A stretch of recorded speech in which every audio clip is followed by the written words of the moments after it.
Welcome back to the React channel, and we're gonna react to another MSA video. This one is called The Bully Loves Me Too Much, and I always think these stories are funny, so we're gonna get my honest reaction to this. I always have a lot of things to say about these stories too, so let's get into it. Everyone knew Mark was a jerk. I would always see him harassing one of the shy kids in the halls at school. One day, I had had enough. So I marched up to him and yelled, "Hey, stop bullying people, you're hurting their feelings." Mark was stunned. No one had ever stood up to him before. The shy kid ran away and we were left staring at each other. I was scared of what he would do or say, but he didn't really do or say anything. He only looked down like he was really sad and walked away. I was so shocked. And I had to admit, I felt kind of bad. I never yelled at anyone before, and I only did it because I thought he would get mad. But seeing him sad made me feel terrible.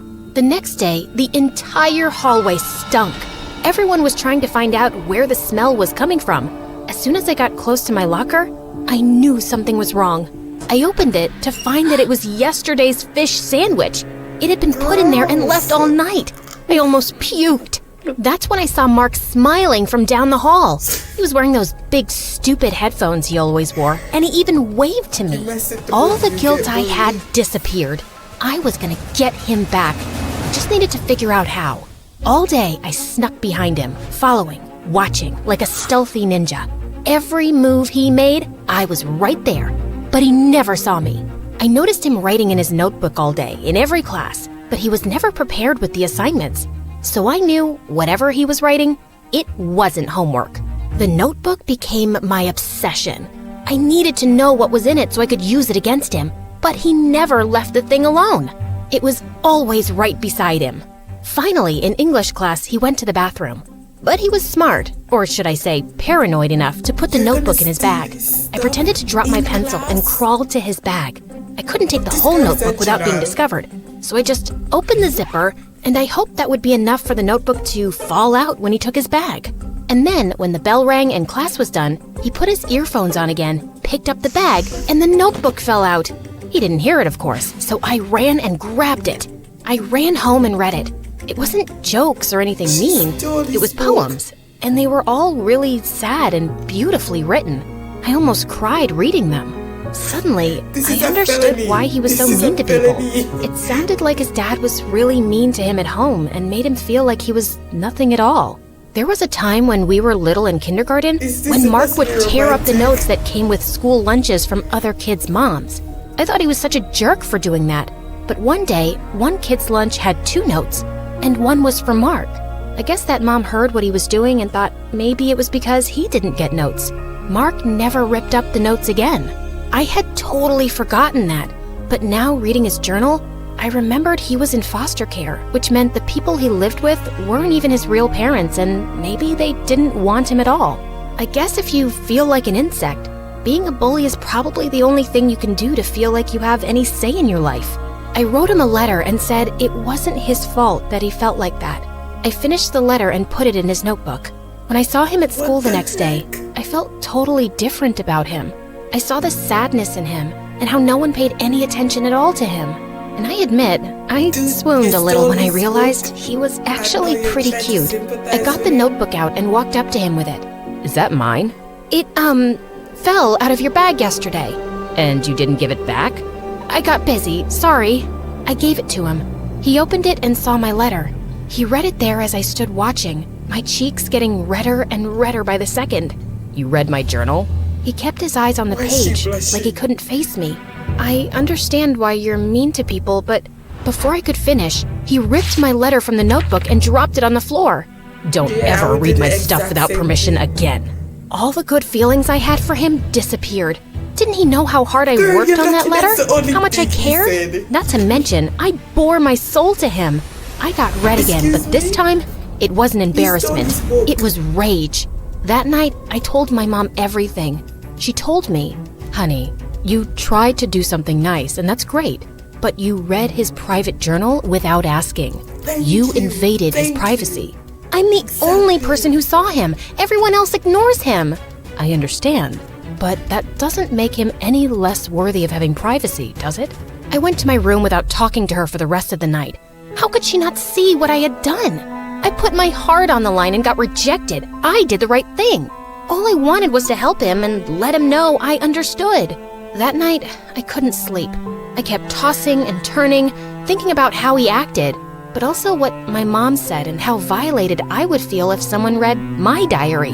After barely sleeping a wink and finally calming down so I wasn't so angry anymore, I decided she was right. As soon as I got to school, I would apologize to him, and that would be that. I practiced my speech the entire walk to school that morning. Every word I would say, every gesture, I wanted to be understood and let him know that I understood him too.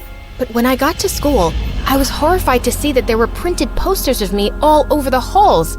They had my school photo and said Maggie is a stalker. Everyone was looking at me. I ran to the bathroom and cried. How could he do that to me? Maybe I was wrong to think he had any good in him at all. I wanted to run away and go home. But we had a big test that day, so I had to sit in class after class while the other kids whispered about me. I sat in all my classes getting angrier and angrier, waiting for my last class when I would finally see him. I couldn't wait to confront that jerk. When I finally saw him, he smirked at me. I stomped right up to him and yelled, "Tell them it was you." "It was me." "Tell them it's not true." "It is true. You read my journal." I was so frustrated. All I could think of was to scream. Ah!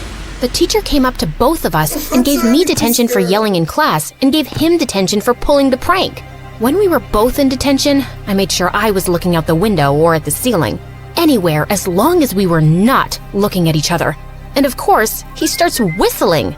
I had to grind my teeth to keep from yelling again.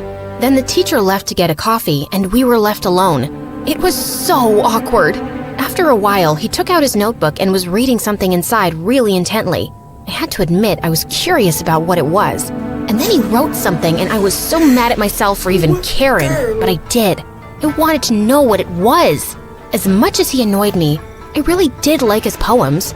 But then I remembered his prank and ignored him. It was so mean. How could he do that? "Did you really mean what you wrote in your letter?" I couldn't believe he was actually talking to me. "Yes, of course, but how do you remember? You threw it away." After I put all the posters up, I went back and found it in the trash. He took out a paper from his journal. It was my letter. "No one's ever seen me the way you did." Then the bell rang and detention was finally over. He moved to the door, but before he could leave, I said, "I'm sorry about reading your journal, but I really like your poems." He turned and looked me in the eyes and said, "Can you come to my house tomorrow?" I was shocked and couldn't speak for a minute.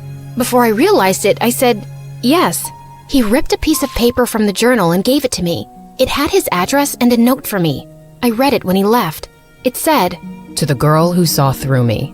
Usually, everyone sees past what I am, or I might become. But when you looked, you saw something more. To them I am glass, cold and cracked, but to you I am water, living and essential. I have never been seen before. It scared me.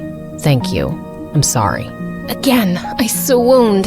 The next day was a Saturday, so I went to his house and heard yelling as soon as I got close. The house was small and the yard kinda dirty. I knocked on the door and Mark came out, holding a guitar.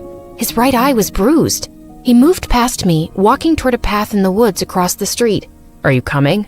I followed him all the way down to the shore of a lake I didn't even know was there. He sat down, and I sat down beside him, wondering what he was thinking. "You said you liked my poems." I did. "They're not poems, they're songs." "Oh, can I hear one?" "I've never played for anyone before." "You don't put yourself out there. That's why people don't pay attention." He hesitated, then played the guitar and sang one of the songs. He sang about his fears, his sadness, and about feeling like a monster for having to put people down to make himself feel big. When he was done, he wiped a tear and said he would have to go back or his foster dad would be angry. He left me there by the lake as I watched the sun set over the water. I knew I was falling in love with him.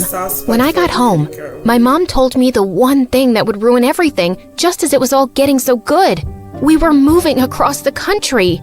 She told me she was sorry, but we had no choice. When I saw him across the lawn at school, he smiled at me. I practically melted, but my smile faded quickly. He knew something was wrong. He came up and walked with me. "Are you okay?" "I have to move." His eyes immediately lost their light. I could tell he was devastated. What are you thinking? It's selfish. It's okay. Tell me. You're the only one who sees me. Maybe that's true right now, but it doesn't have to be. Your songs are beautiful. I don't know how to talk to people. I don't relate to anyone. Of course you do. We all have pain. We all get bullied. Even you. He thought about what I said, then a smile crept on his face and he looked right at me. My heart stopped when I saw his eyes. They were bright and full of hope. I never thought about that. Thank you. I can't believe you're moving away. I know. We both looked down, sad for ourselves because of how little time we had together. And then I raised my head and said, you know what? We're here now, right? So why are we sad? We can be sad when I leave, but today, I want to be happy. You can just decide to be happy? Yep, why not? You're here, I'm here, we have all day to talk and hang out. He thought about what I said, then smiled. He looked at me and asked, what do you want to do? Without thinking, I leaned over and kissed him. His cheeks turned bright red. We both laughed. He took me to a boba tea place, then we ate some ramen and even went to karaoke. I had never had so much fun. I was worried it would only last for today, but I put all the worry behind me and enjoyed the moment. That night, we had to say goodbye. It was the hardest thing I ever had to do. He walked me home and kissed me before he left. The last thing he said to me was, if I never see you again, please know you'll always be with me and all the people I help with my music.